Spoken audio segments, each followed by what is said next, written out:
Curtin. Happy New Year, and I've got my old buddy. He's back. Ladies and gentlemen, it's at Funny Vivek with the letter M for Facebook, without the letter M for Instagram. Vivek Mobani is in the house. Dude, it is. It's amazing. I'm so happy to see you. I am so glad. 2021, bringing the good stuff. You start the year well, right? That's the hope. That's the hope. To make the year start on a good note. So I'm Andy Curtin. You can find me online at Andy Curtin on anything. Also, we have our Patreon is killing it now. Patreon.com/HoHoPod. There's a link in the description.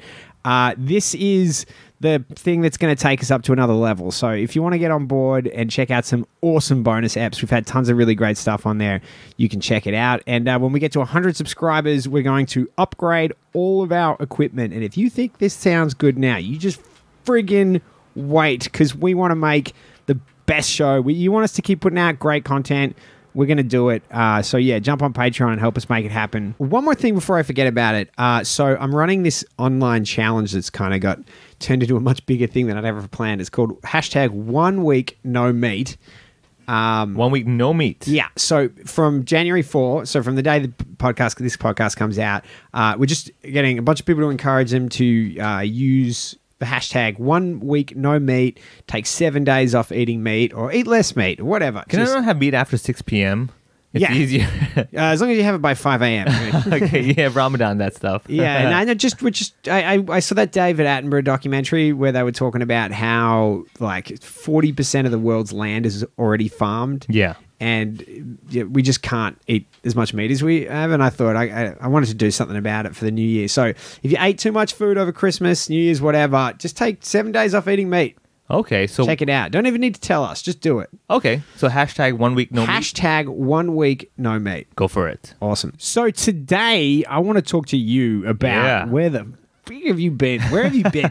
Man, 2020 has been a crazy few months for me. I forget when was the last episode I did with you guys, and then I stopped for a while, then we started again. I stopped for a while. Was it Rebecca or maybe Matrey? Matrey, I remember we did that. I think Rebecca was after that, and then I had to stop for a long while. So much happened for me in 2020. So long story short, if you had been to one of my shows in 2020, the rare shows that I performed in, you would have heard a whole story about me doing a colonoscopy and stuff like that, and that was just the tip of the iceberg.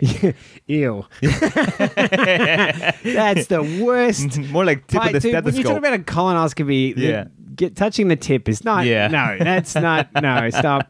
Back up the truck. Yeah, exactly. But before we get too far into that, one question that I've been getting a lot lately is, what's like in Hong Kong now? Has everything died down, like politically and stuff like that? And it's one of those things where there's so much news at the moment, and it's also the festive season that people just kind of can't focus on everything, but the government has been ratcheting the hell up on this city, like quite severely. And one big story that happened was the 12 youths. You know about that? Yeah.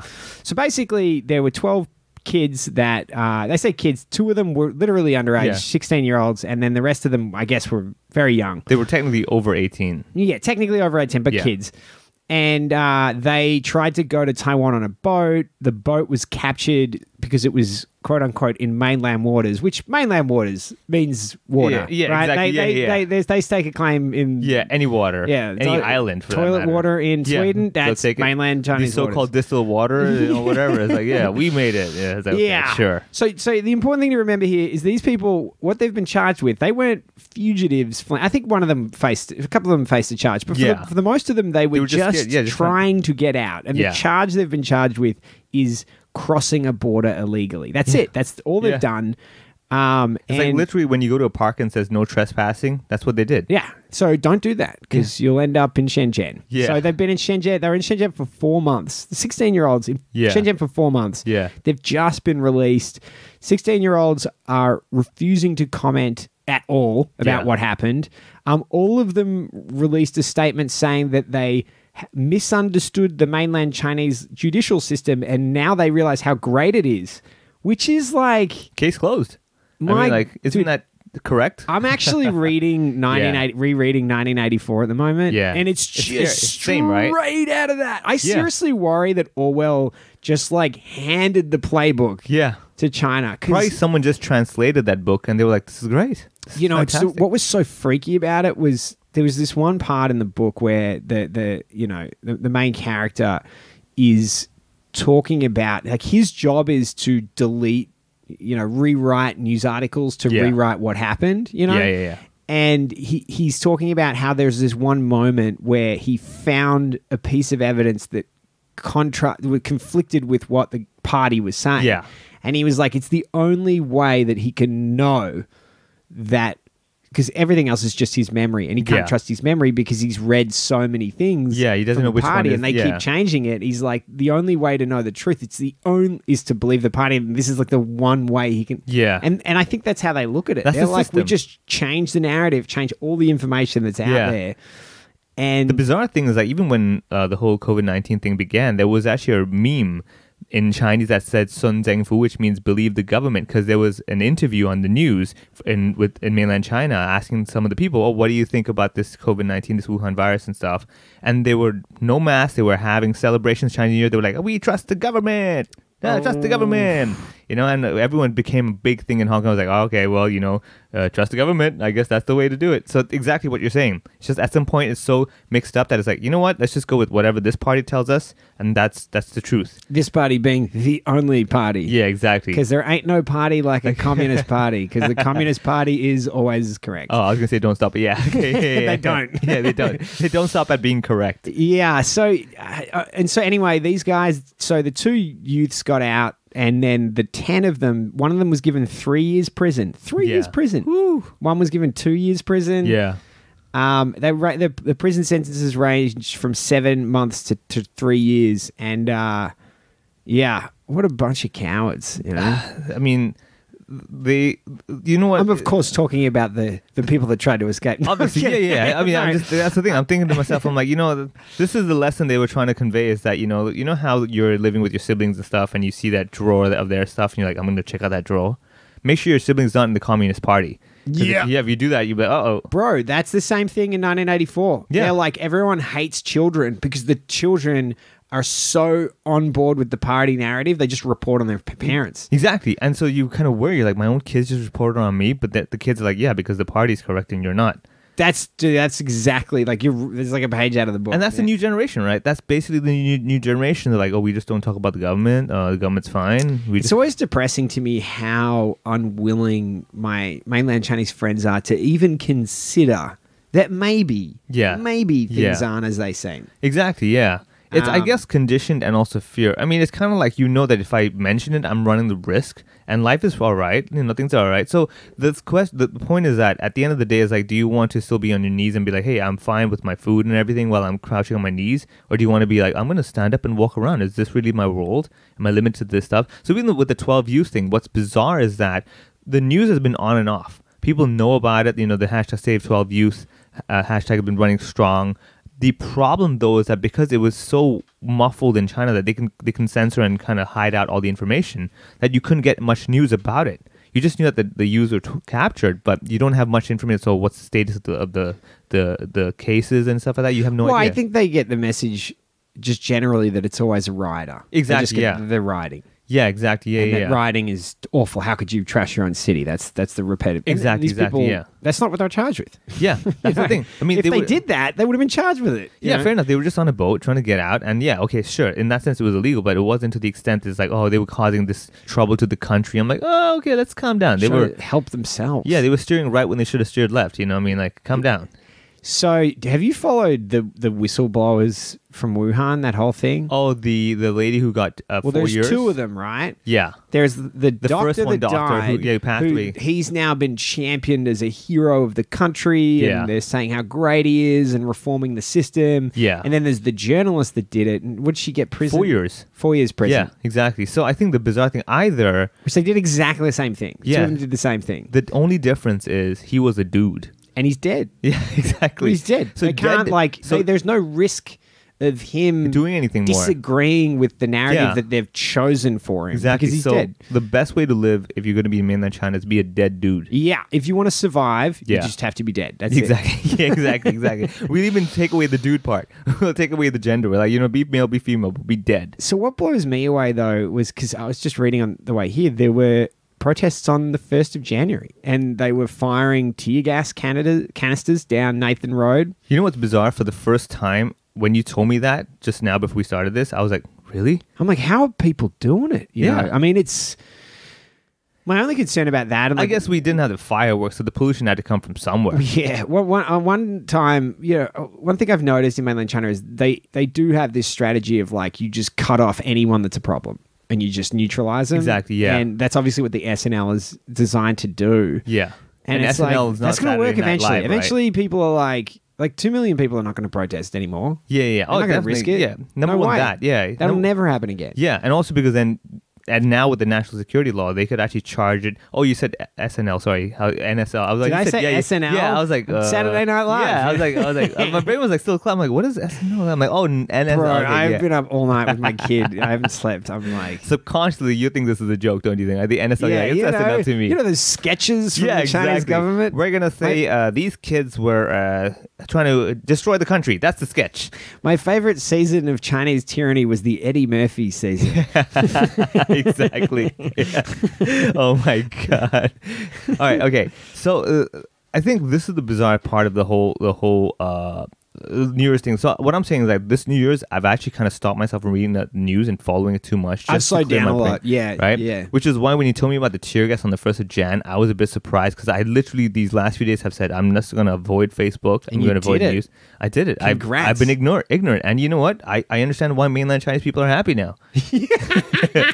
I was like, turns out if you don't, ignorance is bliss. Yeah, because like, I was like, everything's good. Every Weibo didn't tell me anything, so this is life. I'm getting used to it. Are you on Weibo? No, I'm not. Yeah, I'm not Weibo. Yeah, no, not happening. Weibo, I don't know. It's just a different game. Like, I did it for a while, but I was just like, wait. So if you don't know, Weibo is like Chinese Twitter, and it's massive. Yeah. By the way, some of our friends are like blowing up. You know, like Nora Young. Nora, the comedian from Jones. Shanghai. Oh, yeah. Dude, she was just in Marie Claire, China. She's really? She's like legitimately blowing up right now. Wow, that's fantastic. Some of we had a couple of the people that used to do open mic at Kung Fu Comedy did a show in Shanghai. They sold 19,000 tickets in 2 minutes. What? It's blowing up. Man, people must be really bored, or these guys are really good. Yeah, they really cut me out of some money there. Yeah, you're like, remember me? Remember those years?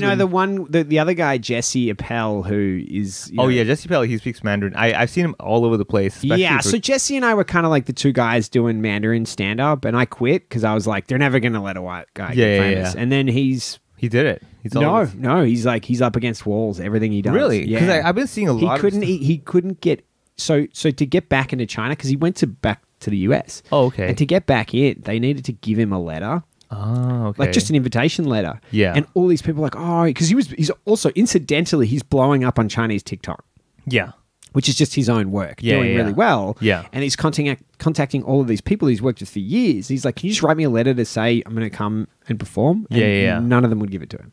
Wow, they don't want to get anywhere close or involved in this. Like, I don't want to run this risk. I don't even want to be involved in inviting a foreigner. Wow, they're just like, crazy. we don't know. We don't even want to look into it. We don't know what it's going to do. I guess, I understand. Like, to them, they're like, this is unnecessary work for me, unnecessary risk as well. Like, no, it's not work, dude. It's a letter. He could literally send him the template. And but you're basically opening up a possible can of worms, right? By doing that, you're like, you know what? But he's so safe, Yeah, he's been pretty well known. I guess if he was pulling 19,000 people, then maybe they'd be like, yeah, I'll write you a dear Jesse. Well, they're also not on the hook for any other shows that he applies to do there. Yeah, true. Anyway, because the thing is, the significance is that he's a foreigner. That's it. It's not that he's done anything wrong. Yeah, it's just extra hassle. Yeah, unless you're Dashan, then you're the right foreigner. Well, he's lying low. He's not doing anything at the moment. Yeah, definitely. I've seen. And he's been pretty adept over the last 3 decades of navigating that stuff. For example, like when China had a big blow up with Canada. Yeah. Canadians, when the Chinese government has a blow up with another government, they start just all these stories come out about those people in the country, and people start to not liking people from that country temporarily. Yeah. Again, super 1984. Yeah, exactly. By the way, it's exactly what they do in 1984. They're like, the people from East Asia, we hate them now. Really? No, interesting. Have you seen this? Have you read it? There's this scene I've read in the it book way back. where the guy's like yelling at I think East Asia, and then mid-sentence they change who they're fighting, and he just, without even breaking syntax, mid-sentence changes who the enemy and who the ally is. Oh, okay. I'm trying to remember. And the people just cheer like, yeah, we hate him now. They don't even remember that it was different a minute ago. Yeah. I mean, I wouldn't be surprised, actually. That probably will happen easily anywhere. Oh, I can't, I'm not, it's not, I don't want to be critical of Chinese people. They're it's a human experiment that no other country is undergoing at that scale. Yeah. Certainly. For me, if anything, I actually look at Hong Kong more like Animal Farm than 1984 at the moment. Interesting. With Animal Farm, what you find is that it's the whole overthrow of the humans. Because there's pigs everywhere, right? Yeah, exactly, right. And we all love that pig soup. So with the Animal Farm is that basically they overthrow they kick out the human owner, and then everybody takes over, and then eventually they need some leadership, and then the pigs kind of become the leaders. And that one phrase that you were all equal, all animals are equal, but some animals are more equal than others. And I'm like, this is exactly what's happening in Hong Kong. As in, like, we're all Chinese, but we're a little bit more special Chinese than you guys. If you're less connected with the government, all of a sudden now you get these privileges, you get all this stuff, and it's so adamant now that it's in your face. You can see, for example, with the whole COVID-19 situation, depending on which side of the party you are, or basically who's your friend, all of a sudden now you can get away with like murder. Like I said, the logistics and the ship companies, they were getting away with people coming down with no quarantine. I'm like, all that is because it's all rich people connected to the government saying, hey, don't close my business. We need this money. So the government's like, sure, no problem. We'll let them come in. We'll exempt these guys. I'm like, how in logic? Who are your advisors that said this is okay?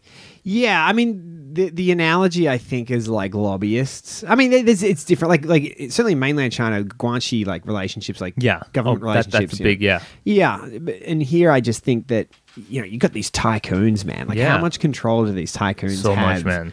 So much. Just imagine the leverage that they'd have. Yeah. Oh, and absolutely. But what shocks me is that anyone thought to take that risk. Yeah. How bad is it for the city that we're in? I don't know how many months has this been going on? Because again, it doesn't burn. You're at the top of the food chain that it doesn't burn you until everyone else is burnt, and by the time everyone else is burnt, we have time to get out of it.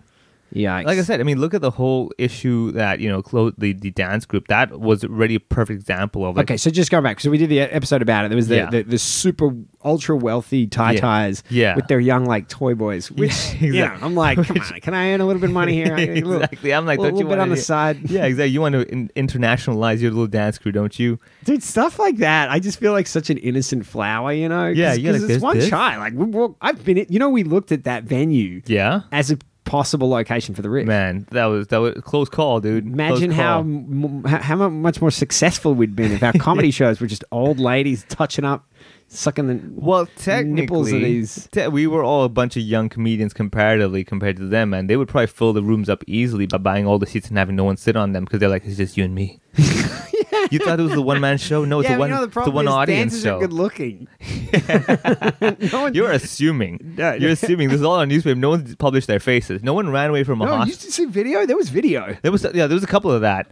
So the funny thing is with this whole thing is that there were a couple of videos. There were actually people who were doing spin-offs, like ads and stuff. Like I saw that. Can you talk about that? That was awesome. No. I enjoyed that so much. So Cup Noodles actually basically played off of this idea that there's a dance group in a room doing crazy stuff, and it is Instant Noodles. Yeah, they did a whole ad. It makes no sense. And you got this you got this good-looking guy, buff guy with his top off, and like these clearly 50-year-old ladies like dancing with him, and all of a sudden he just dangles some noodles and like yes.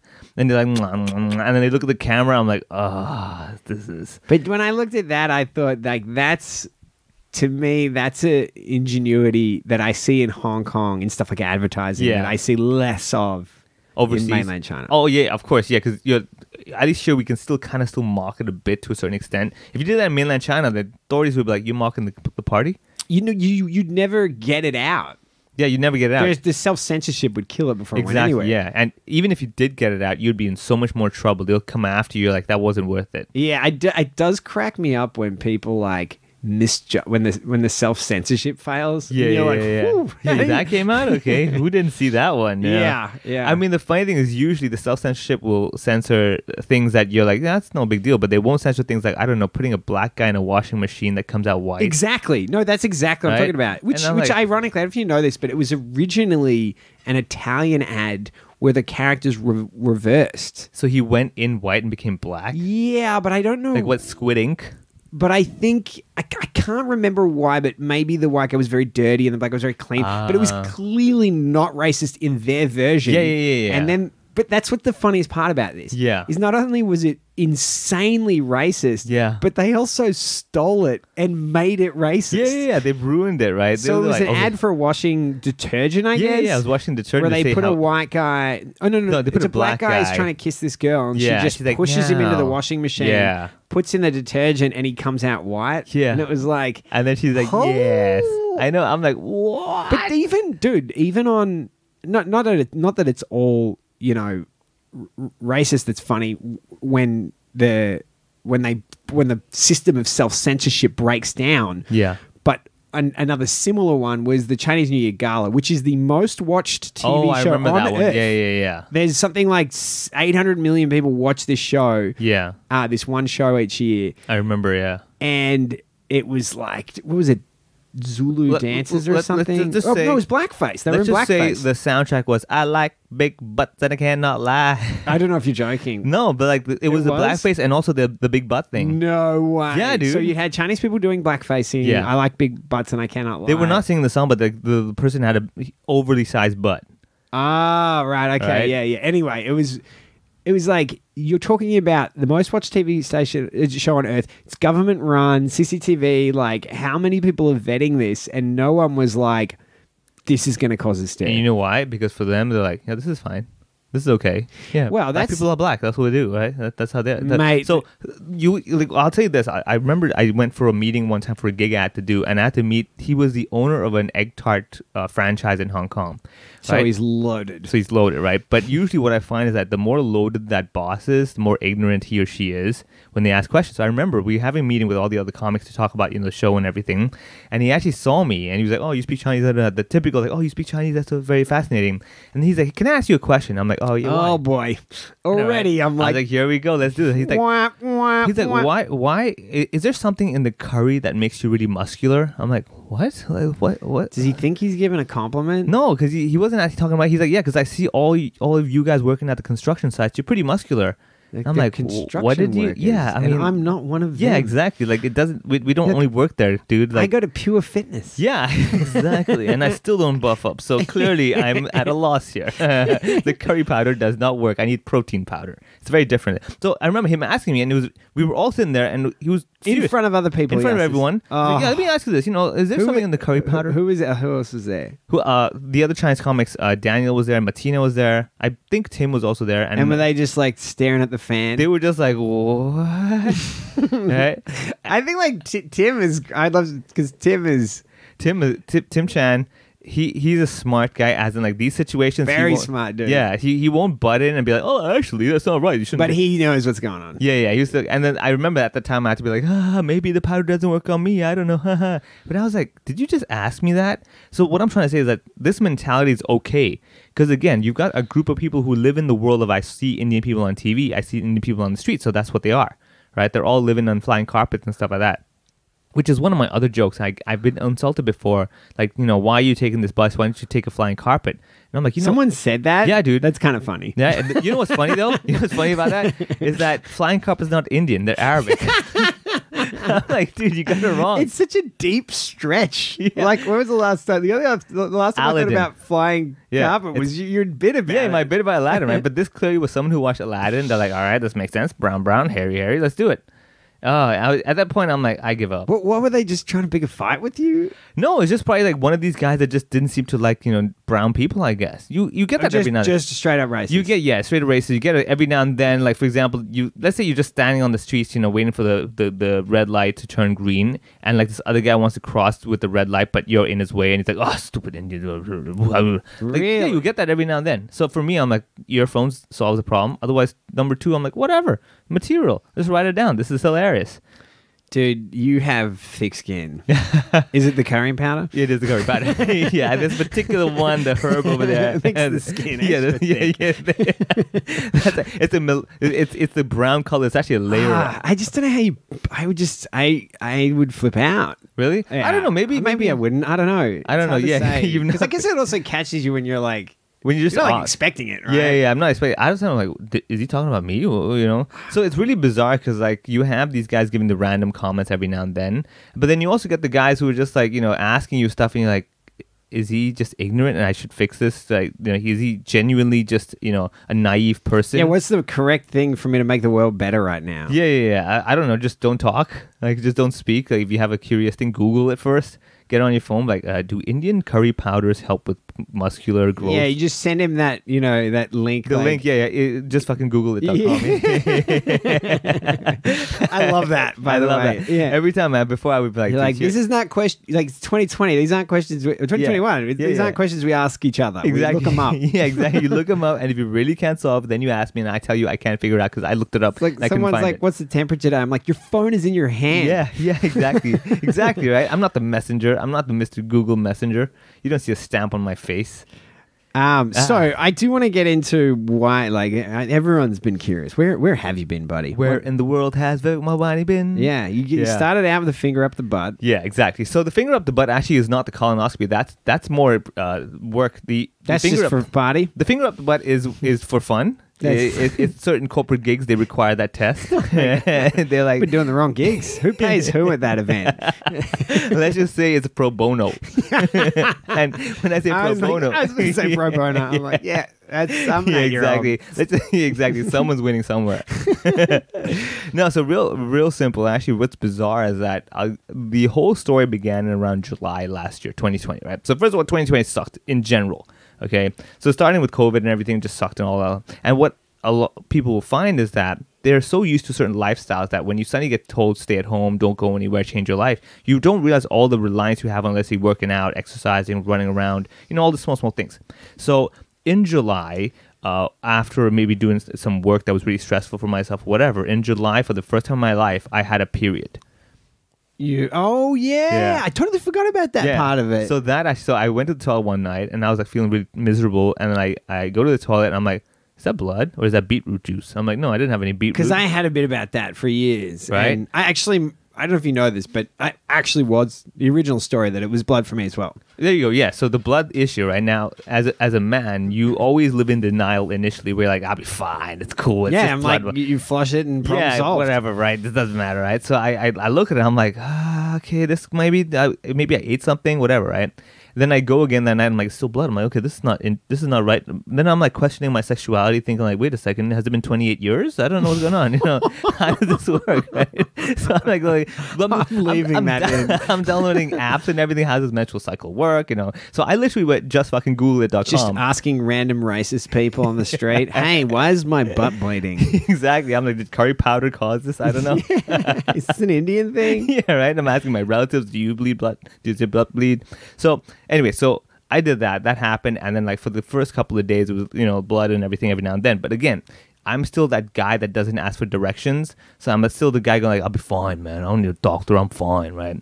So after a few days, it kind of stopped, and I'm like, hey, see, look at me, right? Look how strong I am. Look at how strong I am. I cured myself. I don't need no damn medicine. And then meanwhile, you've run out of blood. Exactly, right? I'm exhausted, I'm pale, but I'm like, I'm a man. I don't need no doctor telling me this. Maybe it's just a lack of sunshine. I don't know.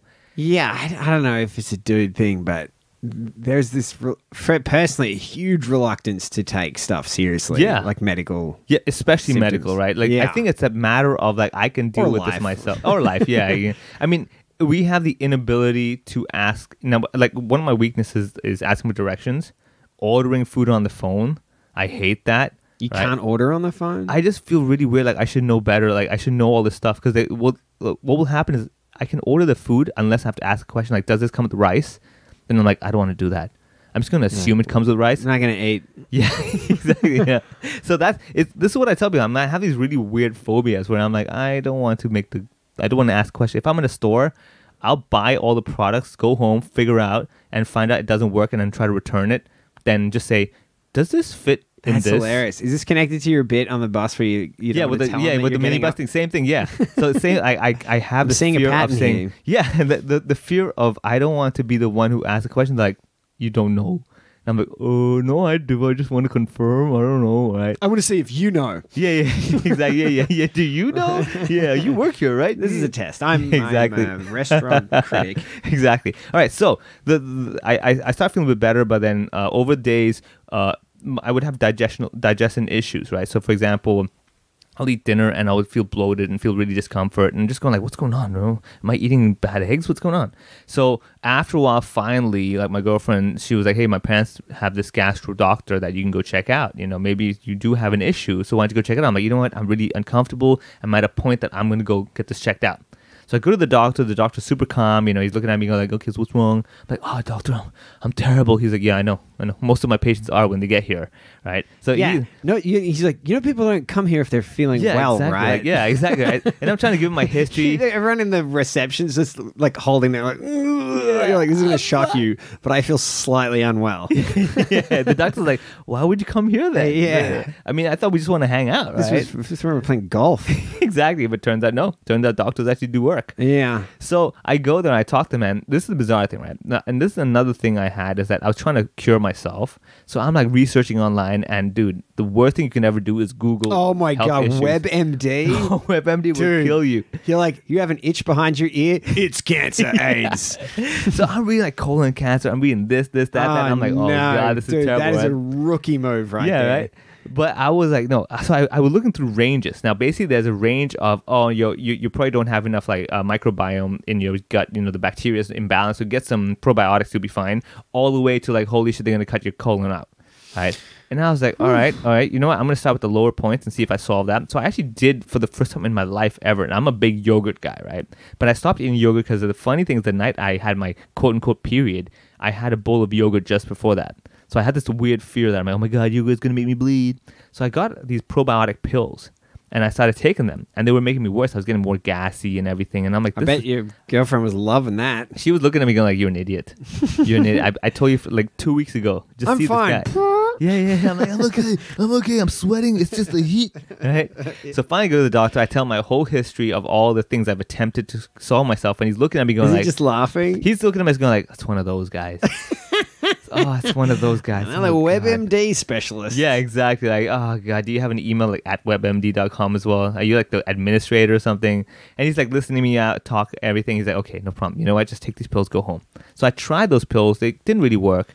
Then he's like, let's schedule a colonoscopy, right? And they didn't work. You're like, now who's the expert? Exactly. I'm like, all this stuff didn't work. So all these degrees. Yeah, you exactly. have. I'm like, I go to WebMD. I'm like, this guy's on WebMD. What the hell? This guy doesn't work. This guy's an asshole. So the long story short, if you've never done a colonoscopy, this is basically a very fun adventure. I highly recommend everyone once in their life try it out because it's such a cool thing to be able to tell people you've done before, and it's pretty harmless in many ways. So I don't know if you're joking. I know, I'm pretty serious. Like, I think like it's just something that you can be like, oh, I've done it before. Yeah, what about it? You know? What do they put a camera up your butt? Exactly. And the craziest part of this whole thing is that when they put in the camera up your butt during the operation, you're awake, right? And and there's a screen for the doctor to watch what's going on. And they purposely, or maybe, I don't know for what reason, they put it in front of your face. So you're doing like an Inception thing where you're seeing yourself inside, outside, right? And at the moment, I'm like, so this is what it feels like to be on cannabis. I get it. I'm like, all right, okay. I get it, you know, mushrooms is how it works. I get it, you know. And so he does all that stuff. And I remember doing that colonoscopy at the end of it when I have to pay, which let me tell everybody here, if you have a private doctor, for some reason, they don't have to tell you how much they cost until the end. Oh yeah, right? Yeah. At that moment, I was like scared. I'm like, oh man, I brought my checkbook, I brought my credit cards, I'm ready to go. I'm like, just please don't put me in debt. You know, this took like 40 minutes. It can't be like $40,000, right? Look at his equipment and stuff. I was like, well, it's just a camera. I have a GoPro. I could do that. So at the end, they charge me and all that, and then they add one more thing, like, oh, by the way, that video of him going through your colon, you can buy the video. I was like, what? We'll give you a discount if you let us put it on YouTube. Yeah, if you buy it now, it's 300. If you come back next week, it's 500. I'm like, what? You want to try to like upsell me my own inside? They really said that. They said, yeah, that is amazing. And I was like, you can actually... I was 20% off your colon. Yeah, you buy now, add this amount. I'm like, what? It's my info. This is copyright, right over here. This should be all mine, right? And so I'm thinking to myself, like, who the hell is buying this video? Although I really was tempted, though. Like, let's be honest. Everyone's kind of like, well, that'd be a cool video to show. Bring your friends around, you know? Yeah. Like, guys, I didn't borrow Nightmare on Elm Street, but trust me, this is my a different Netflix street. is down. Yeah, but... How do you feel about the adventures of Vivek? Exactly.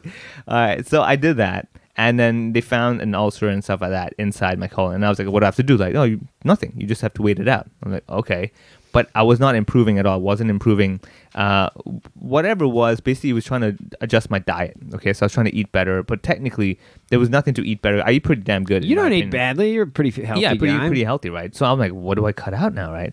Then again, WebMD comes on. Oh, it could be Crohn's disease. It could be this disease, celiac disease. Don't do gluten. Don't do this. I'm like, you know what? I'm just going to eat rice. That's it. Just like mushy rice, right? So we're trying to eat super light, super simple. Finally, zooming all the way to, I think it was end of September, again, 28 days or some calendar, I get my period again. I'm like, what? I'm like, this is not good, dude. So finally, I caved and I'm like, let me go back to my good old government hospital where they treat emergencies like they're not emergencies, where everything takes 3 hours when it should take 1 minute. I go there. I put on my best acting show. I'm like... you know, I'm at the accident and emergency at the triage station. I'm like, all right, and scene. All right, I'm bleeding. I don't know. Right? I could see my mom. Yeah, please help me. And so the guy takes some blood. He's like, you're anemic, and which is I find funny because they cut your little finger to get some blood out, and then to tell you don't have enough blood. I'm like, well, why did you take my blood? Give it back. Give it back. Right? Yeah. So my acting worked out. The lack of blood. Wait, so they took it seriously? Yeah. Dude, I was on. Dude, I had a wound. Yeah. Which ended up needing 5 stitches. Yeah. They made me wait for 3.5 hours. I was bleeding. Yeah, because I was actually bleeding. But you had enough blood to bleed. Yeah, they're like, you're not anemic, getting away. Yeah, dude, look at me go like, this guy's gonna die in 20 minutes. Yeah. Let's go. Have you seen his finger? Exactly. I'm like, and it was the right finger that they cut. You know, I was like, don't cut the middle finger. Because obviously in the public hospital, I was like, this is a good thing to go to the public hospital for because I'm bleeding. They're going to do it quickly. They did not. No. And when you're at the hospital, you'll kind of it'll give you a good sense of life and perspective. You know what? It's so funny because I was so mad at how rude they were, and then I was also like, this guy's dealing with this. Yeah. Like I'm one pissed off person with this guy's whole time, like every day. He's helping people who hate him. Yeah, exactly. Right. Everyone's like, and he's like, okay, I'd be smiling to this guy as well, you know. And they were like insanely rude. Yeah. Oh, straight up. Like to them, you're just another annoyance. It's basically they're like the guys at that Australian milk company restaurant. Have you ever been to it? Where you are a nuisance by doing business with them. I don't know about this. Oh, okay. In Jordan, there's a place called Ota Aonai Gongsi, which is basically Australian milk company restaurant, right? Where Tim Chan has this really good bit where they're not Australian, they don't sell milk, and they're not a company. It's good branding. Yeah, right? But people line up outside, and there's only 2 things on the menu, all right? So it's A or B. Oh, it sounds like the soup Nazi. Yeah, exactly. It's exactly like soup Nazi, right? So you go in. You should have already thought of what you're going to eat, right? This is your perfect restaurant. No questions. No questions. You know, the party loves this kind of idea, right? A or B, you sit down. And this is the funny thing. You sit down, the food comes immediately because they're constantly cooking A or B, right? Someone's going to order it. And then let's say you eat for more than 10 minutes. They send in the next pair of people who are going to sit on your table, to stand next to your table, to look over you while you're still eating the remaining part of it. So you're like, okay, pressure, finish this up, you know? Like, you know, let's say... It's so un-Australian. Exactly, right? It's so un-Australian, right? And I'm like, I don't know who thought of this, but probably, you know, letter A, you know, maybe we'll be the first in the listing with the alphabet. I don't know. That's funny. So coming back to the same with the hospitals, that's the same attitude. Like, going to them, they're like, why are you sick?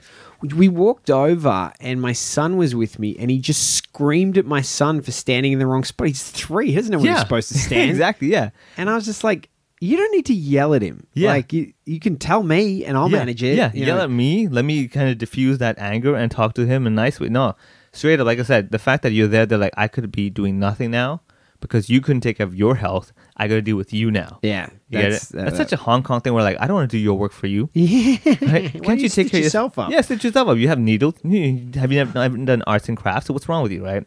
So I'm at the hospital. They send me, oddly enough, to the surgery ward this time. And I'm in the surgery ward with like a bunch of 70-year-old guys for 4 days. Are they the surgeons or other sick people? So the other sick people. A bunch of surgeons were like hanging out in the room going like, hey, you want to cut this? So the sad thing was I went in on the 30th September and 1st of October was holiday. And it was a long weekend. And unless I was like dying, like I was on the floor with my limbs all over the place, the doctor was like, no, I'll wait till Monday when it's a holiday. Yeah. So for 4 days, I'm in the ward looking out the window going like, yeah, this is... And were they in lockdown at that point? No. That was not locked down. So they must have opened up. Oh, you mean visitors? No, the hospitals were locked. Like, it was a full lockdown. Yeah, full lockdown. Yeah, no visitors in the wards. But also, I'm just like, the city wasn't Yeah, the city wants to operate. Yeah, exactly. Yeah. Luckily, I mean, the... whatever it was, basically, I was there for 4 days. And you know what the craziest thing is? Those 4 days were one of the best 4 days of like a mental retreat for myself. Because I had nothing to do. Like, I could only look at the wall. Yeah, you worked too much. Yeah. And so I just stopped and I was like, wow, I've never actually stared at a wall for an hour. And that like was a click moment in my life. I'm like, wait a second, I could do this more. Yeah. I don't mind these wards. I'm going to come into A&E every 3 months trying to check in a little free retreat. I could do that. Anyway, so finally, the Monday comes in. The doctor comes in. Hey, we're going to take you down to the other ward, with the gastro ward, and, we'll move you in tonight. I'm like, okay. The surgery ward staff are like, hey, you're going to have to go there. I'm like, you guys seem really sad about this. They're like, yeah, because that ward compared to this ward sucks. So the surgery ward, 17th floor. One. It's the good one. You're looking at the skies. I'm at Queen Mary Hospital, right? So it's Port Fulham side. Beautiful skies. You get the sea view. You get the mountain view. Yeah, it's beautiful. It's beautiful. I was like, dude, this is worth getting sick for, right? So then they put me down to the 3rd floor, which is air conditioners. That's the view. You're seeing another building, air conditioners. I'm like, okay, I see what the guy was feeling bad about. Then, again, the doctor's like, we're going to look at you. We're going to look at that. Do another colonoscopy. This was the time when I could see the difference between private hospital, private clinic, and public clinic. So private clinic, really simple. They tell you, okay, what are you going to do the night before the colonoscopy? You're going to clear your bowels with this liquid. It's very simple. The next morning, 11:30, we're going to do the surgery. We're going to do the operation. Good. Public hospital is, you're going to clear the bowels tonight. You're going to clear the bowels tonight. You're going to clear the bowels tomorrow. And then sometime during the day, we'll do the operation. Ooh. Right? And you don't get to eat throughout the whole thing. So is it a general anesthetic? It's just very lightly general anesthetic. Like so you're still awake. No, you're awake. Oh, that's not a general. Sorry, local anesthetic. Yeah, sorry, yeah. So I'm still awake. So the problem is that the whole day you can't eat until they do the operation. Right? So you're just lying there going you're already sick. Yeah, right. You're not feeling good. You're already anemic. Yeah, exactly. I'm like, I need my blood, people, please. Yeah. Right? So they finally do it. It's all good. And the funniest thing is that the public hospital doctor were so good at it. I felt nothing. There was no pain, no nothing. And they were like, in, out, 10 minutes done. I'm like... I mean, they're good doctors. You got to give it to them. Yeah, they're very good. Like, in that sense, they're very efficient. Like, when they get to it, it's very fast. But they got to get to 100 other people before you, right? So then finally, again, okay, so then they finally concluded it's Crohn's disease. So if anybody doesn't know, Crohn's disease is basically an autoimmune system issue where your body is attacking itself. So I've got my own immune system attacking my colon, you could say. All right. So that's what they thought was causing the ulcer. So they give me this steroid called Entocort, which basically presses your immune system down.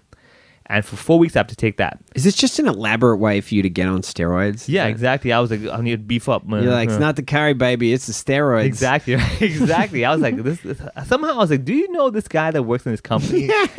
He's just at the window near the air conditioner, just winking like, he's hey, like, I got you. Jacked? I got you, buddy. Right? So I do that for 4 weeks. And what's bizarre is that's a long time for steroids, right? So the problem was that for those 4 weeks, I was getting worse and worse and worse and worse, like every day, like to the point. I mean, so that must have been around the time you stopped doing the podcast. Yes, and I can say this now because you look great now. Thank you. But I remember the last one you did. Yeah. You were visibly skinnier. Like you lost so much weight. Yeah. Plus, remember we did the photos for... Oh, yeah, for SCMP, right? I didn't tell you this. I did another shoot for SCMP. They made me do it in the street, standing in the front of a tram. I'm not even joking. I'm like, is this a prank? They're like, we have the original idea. So we're on the front of the Post magazine, standing like clowns, and you just lost so much weight. I remember, because like at one point my pants, my belts, nothing would fit. I was like, I've never had this happen. I don't want to say because it's not a nice thing, but you looked immediately. I was like, oh man, he's not doing well. Exactly right. I mean, the thing is that I've seen myself every day, and I was noticing the weight loss because you don't see it yourself. Yeah, right? It's harder because the changes are so incremental. Yeah. But it was so fast. I think I dropped 14 kilos in around 4 months. And you're not a big fat dude. Yeah, I'm not a big guy. Yeah, exactly. So that was like skinny on top of skinny. So then after 4 weeks, so you actually, that time when we did the SCMP, so if anybody, go check out SCMP Post Magazine, the front cover for, I believe. Yeah, it's me, Ben Quinlan, and then a stick figure. Yeah, exactly. Stick man. Stick man. Yeah, a box of matchsticks. So that day was when I was probably at one of my worst moments because like that was after these steroids were done for 4 weeks, and I was on my 5th or 6th week of it because they were still trying to figure out like, okay, is this Crohn's disease or whatever? You weren't sure, right? We weren't sure. They were pretty much concluding it was that, but they were like, this just doesn't make sense. And so then that's when the whole twist happened. So anyone who's a doctor over here would know that blood tests are the most important way to see the status of a person. So they keep taking your blood, right? So I was anemic, and I had to take iron tablets to kind of raise up my hemoglobin in my blood. But at the same time, every now and then I have to go back to the hospital to take my blood sample so you can see what's going on. So finally, one doctor at some point was like, let me check out how your immune system or B cells or whatever in your blood is. And they noticed that my B cells, which is one type of the immune cells, was at 0. Wow. So like I had like no immunity basically in that sense. So think of it as like you have tanks, you have planes, and you have, let's say, soldiers, right? I had no soldiers to fight this war that everybody fights on a daily basis. So they were like, oh, well, this is red flag. This is terrible. Come back in. What's going on? They got me back in, and then they were like, we got to immediately inject you with this thing called immunoglobulin, which is basically like, you could say like a externally infused immune cells, right? So I'm on IV drip, trying to get these back into me. It's kind of like as if I don't have enough blood in myself, right? So they got to infuse some blood back into my system. So during that time, they started testing. How did it take him so long to notice that? Because when they test blood, they don't test A to Z. They test the few tests because it's fair enough. You're not going to test everything. They're just checking what to test. Yeah. Right. Okay. So finally, they were like, "This doesn't make sense. Let's try it. Let's see what's going on over here." And they're like, "Wait a second. This is not right. This is at 0. That's not the wallet inspector." Exactly right. This doesn't make sense to us. So then I'm back in the hospital now, and by now I'm like a veteran. I go in there, everyone knows my name. I'm like, yo, what's up, doctor? Hey, what's up, nurse? Right, we know the drill, everything. And then I'm back in the ward for another week for investigation. They're checking my stool samples. They check my urine sample. They were like, we want an early morning urine. They're like, basically what that means is when you wake up, the moment you wake up, you piss and you give us that. Like, that makes a difference? Like, yeah, it does. I'm like, oh, okay, whatever you want. So for that week, this is where I was like, I'm going to make the best of the situation and try to enjoy this time at the hospital. And I was like, noticing that it's really bizarre dynamics that you have in the ward. So anyone who's been in a ward for a couple of days and eats hospital food will know. You start to see how different. You start to see how it all works, right? Exactly. Yeah. You're like, okay, this is crazy. This is these guys running around all the time. The funny thing though, as I find, is that every single day, the happiest and best moment of everyone's day is when the food comes in. Right? Hospital food sucks. But when you're in a ward with nothing else to do, hospital food is awesome. It's just something. It's something, right? And then this is when we all began this whole gambling thing. We're like, all right, guys, who thinks it's fish today?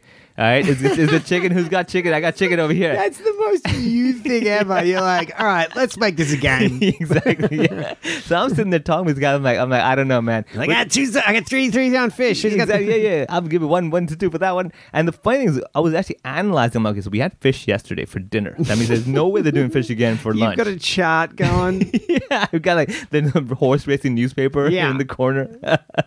But the funniest part of like being in a ward is that nurses clearly do it for their own joy of waking you up at 2 a.m. to take your blood pressure. Right? They come out blood pressure. I'm like, really? 2 a.m? You need to know how my blood pressure is, right?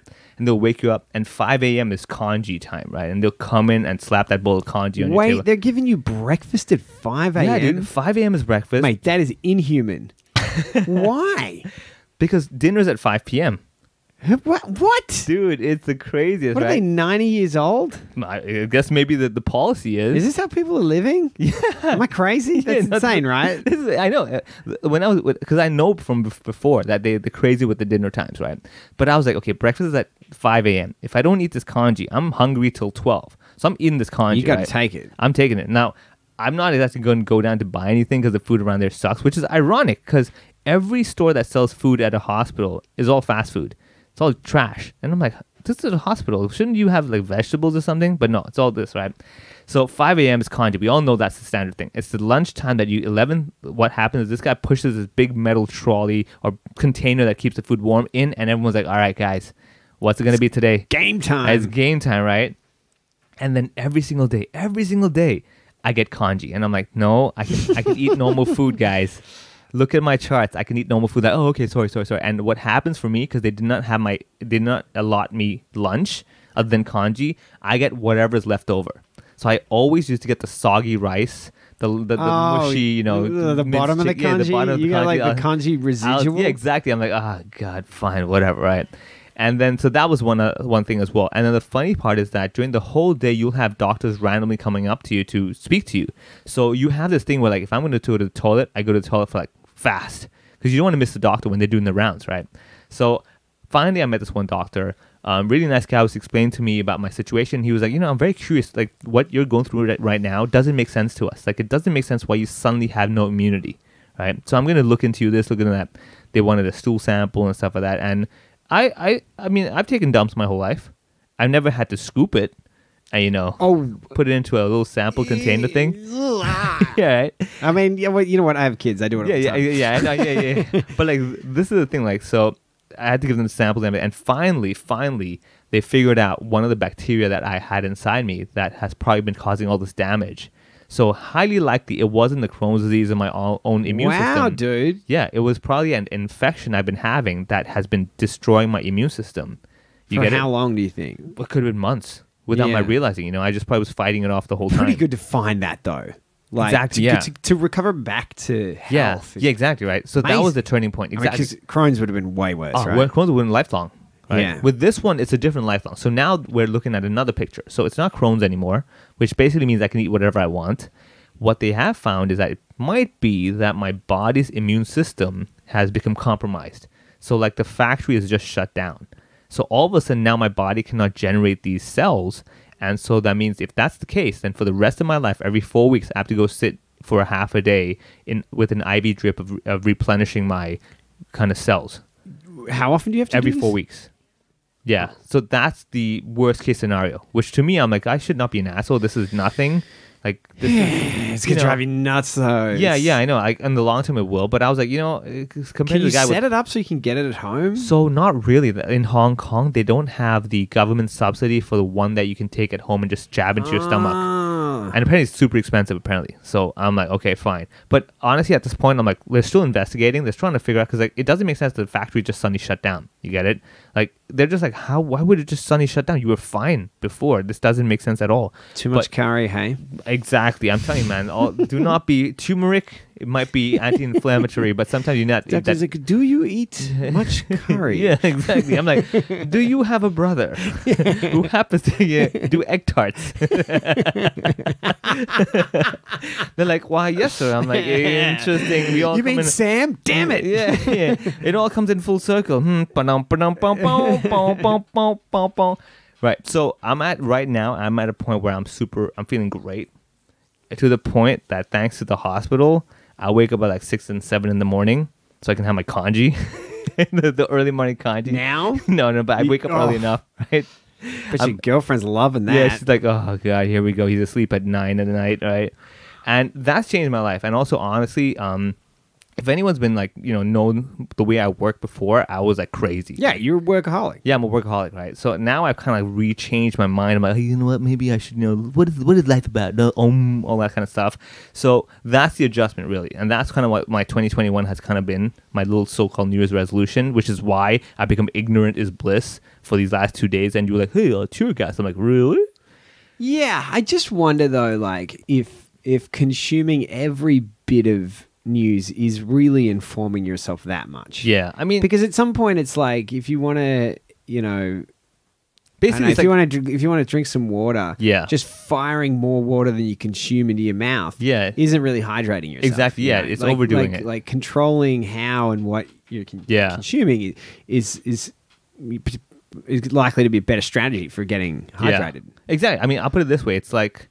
Really ran with that analogy there. I just kept going with it. No, I'll take it. I mean, what you're saying is exactly like me with trying to figure out my own health with WebMD, right? I'm like, it could be A to Z. I'm like, you know what, dude? Just go simple, go to the doctor, let them figure it out, and they'll tell you what it is. Not like worry, it could be cancer, it could be this, it could be that. So I think in the same way, however, especially if stress was an aspect to it. I personally, like, this is the bizarre thing, right? Every time I've ever mentioned to any doctor, immunology, hematology, all these different departments that have been talking to me, I'm like, they're like, oh, so what happened? I'm like, oh, so in June, I was really stressed out. I had this big project, and immediately they would ignore stress. They're like, oh, okay, well, how was your diet? I'm like, are you guys, like, do you not want it to be stress? Because I'm sure a lot of doctors, like, if it's stress, they're like, damn it, we can't do anything about that.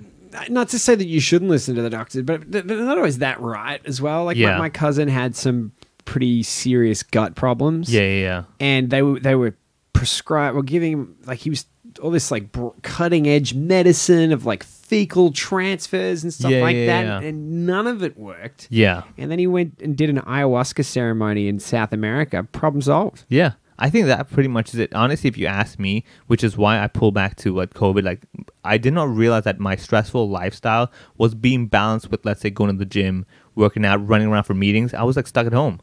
So my running around to the meetings or having that fulfilling day was lacking. So I did not realize that my stress was being kind of neutralized with that stuff. So I think, yes, I personally really think the stress factor is there.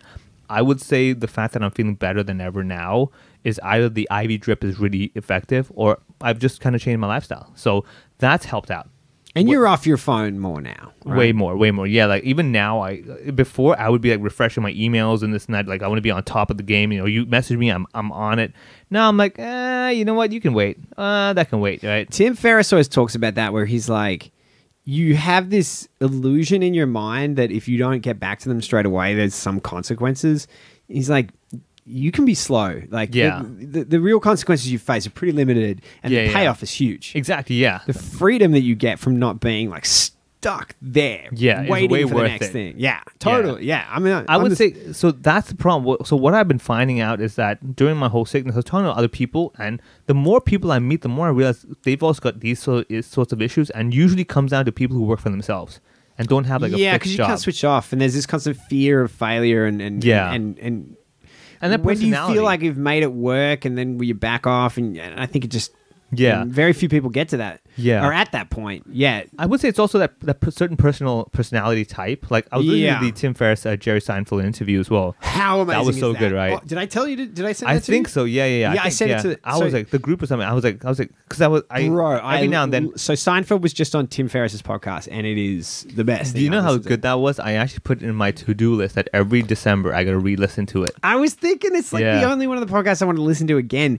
Did I send you? There was another 3-minute clip of his with Ricky Gervais. I think before I've seen it. Yeah, some of his stuff. There were two things in that just like really resonated with me. One of them was describing. He's like, comedy's like gold. It's like people are like, you got to do this, you got to do that. He's like, the comedy's like gold. It's like when you find it, you know what it is. It's gold. It doesn't matter where it came from or what it was next to or what it's connected with. It's like you take it out. It's gold. Yeah. And I was like, I'd been trying to pin a similar idea for so long, more about like people being like, people say, I don't like dirty comedy. It's like, you just haven't listened to dirty comedy that you found funny. Exactly, Because when you find something funny, you stop trying to label it and you just enjoy it. Yeah. But when it's not working, you're like, it's a bit dirty, Yeah, because I remember like basically what he was talking about, the idea is that so this is what I've learned as well, is that when you go past the whole labeling is when you reach that point of like, I don't see it as it's this or this or this category. It's just funny. Yeah. Right? That's what I'm trying to do. Yeah, I think that's the journey of the whole game. For example, it's like any jazz musician will know you're not thinking of the C sharp scale or D scale. You're just playing music. But to get through that, you have to know C sharp, D, A, B, all that stuff. To get to that sound, that lick that works. That basically that point. You just know it works. Yeah, exactly. Yeah, so I would say same with comedy. Like we're at the point that we've done it enough where we're like, we could see this is funny, but anyone else who's on the journey needs to kind of know, this is kind of known as dirty comedy, this is clean comedy. So knowing the difference. I'm not saying there's no place for being aware of that stuff. But I think ultimately, like what Ricky Gervais said, and I agreed as well, is that the whole goal concept is basically, it's simple. Stop over-analyzing, over-complicating, saying, this type of comedy, this is the genre I like, I'm like, no. Did you laugh? You did? Just enjoy it.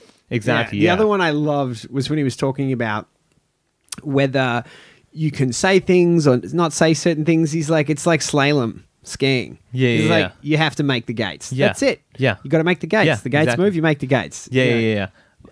So I remember because I listened to that. That was a while back though. That interview with yeah, that one wasn't. That's why I'm like I remember it, but I don't remember the details. Like whenever you tell me, I'm like, oh yeah, I remember now. That ring a bell. Where I was like, he said that, and it kind of struck me in that sense. Yeah, because it's people saying like, I can't say this, can't say that. It's like, no, you make the gates. Yeah, you say you figure out what it is that you can say, and that's doing it. Yeah. I mean, the one thing with the Jerry Seinfeld interview, because it was so recent, I have it so fresh in my mind, is that he was saying that if you're on stage making people laugh, then go for it. That's all it matters to me. Like I don't care. He loves you or whatever. Yeah. He loves you. Like whether you're doing it dirty or clean. Like if you're up there. Yeah, if you're up there. I love you. Yeah, exactly. And I was like, that's so true. At the end of the day, you shouldn't be saying, oh, well, that's a cheap trick. That's a cheap joke. I'm like, yeah, the quality can be up and down, but it's kind of like they're still laughing. However, it's what I was doing a lot of self-reflection is that the reason I would judge is because I want to be of a certain level.